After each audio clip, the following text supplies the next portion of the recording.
This is a 1979 Sian single-cylinder diesel engine from China.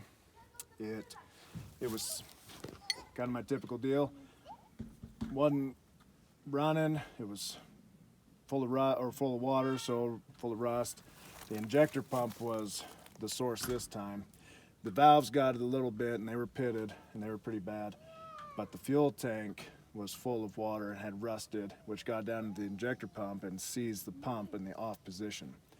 So unfortunately, it was stuck. I had to take it apart, clean up the parts, and put it back together, and figured out how to line it and got it injecting again. Then I did the valves. I had to grind them so that I could get some compression. The engine had hardly any compression. You could turn it over by hand, which it shouldn't be the case. You can turn it just fine. You can hear that the rings are trying to compress. Now that it's been running, it's got far better compression like it should. I cannot turn it over by hand.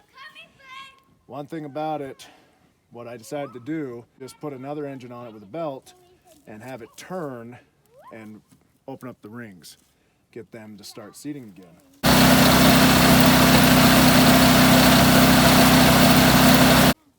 And so I did that, and eventually it started the fire. It's kind of like running an old Caterpillar with a pony motor. Little gas engine was turning it over until it finally started to kick up and fire. Anyway, I'm going to show you how it should run and how it should start. These are very hard to start.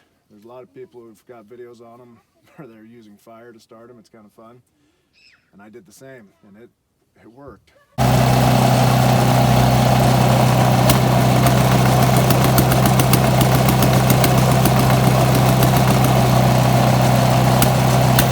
Only do it with the diesel engine.